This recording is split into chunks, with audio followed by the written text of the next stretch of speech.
Murdoch is a very big engine. He likes to haul heavy goods trains all across the island of Sodor. But there is nothing Murdoch likes more than peace and quiet. So sometimes Murdoch hates loud noises. Even the most gentle sounds are painfully loud to him. All he wants is silence. One afternoon, Murdoch had just dropped off his last goods train of the day to Brendam Docks. The docks were busy. Cranky was loading pipes and Salty was shunting trucks as Yeardley rattled in.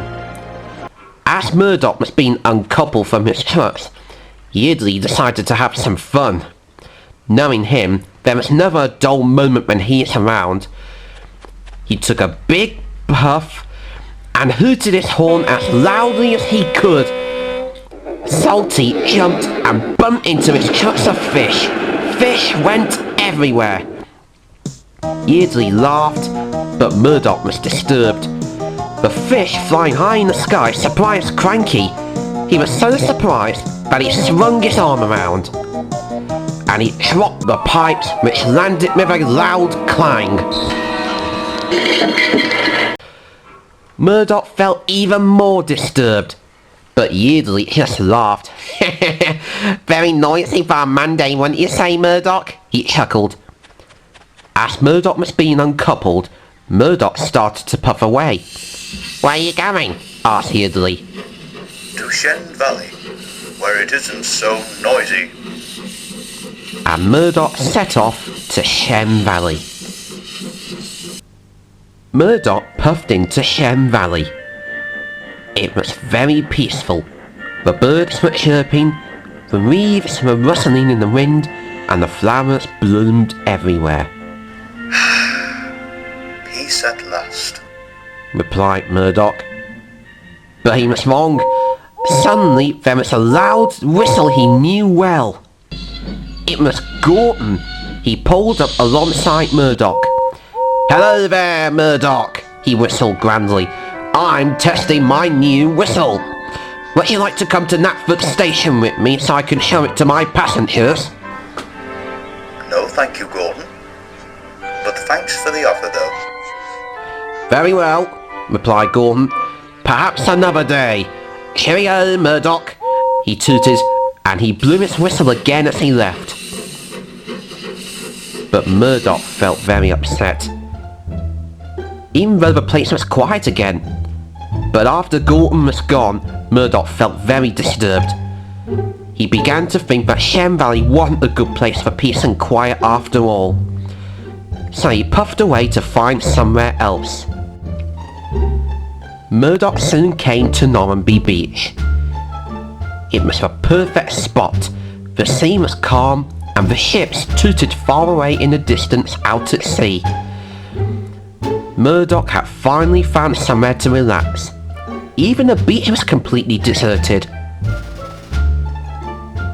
But not for long. He began to hear people chattering and talking and music playing. It was the brass band playing at the bandstand. Murdoch was very annoyed. Oh, look, men, cried the leader of the band. It's Murdoch. The band member stopped playing. Hello, are there any requests, Murdoch? Cried the band leader. Murdoch almost shouted out, yes, stop playing. But he didn't want to spoil their fun, especially in front of the holiday makers. So he made a decision. And all he said was, No, I'd liked that tune, especially the quiet bit. So the brass band played their tune once again, and Murdoch slipped quietly away so that no one will notice.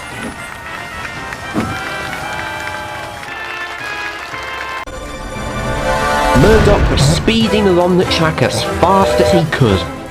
Must find peace and quiet. Must find peace and quiet, he said to himself. Then there was trouble.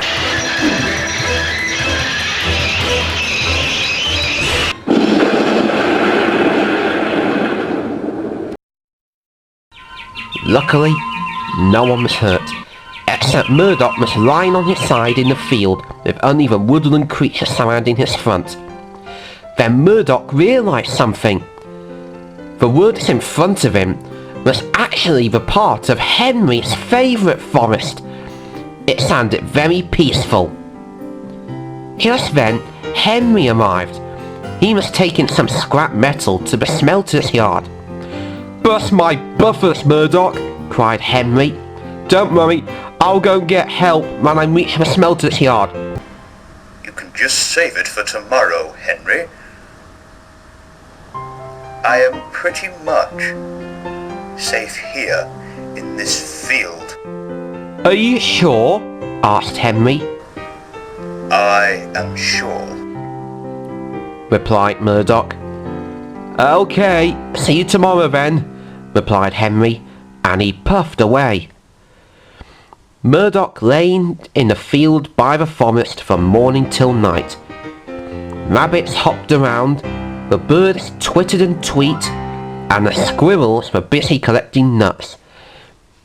At last, Murdoch found some peace and quiet.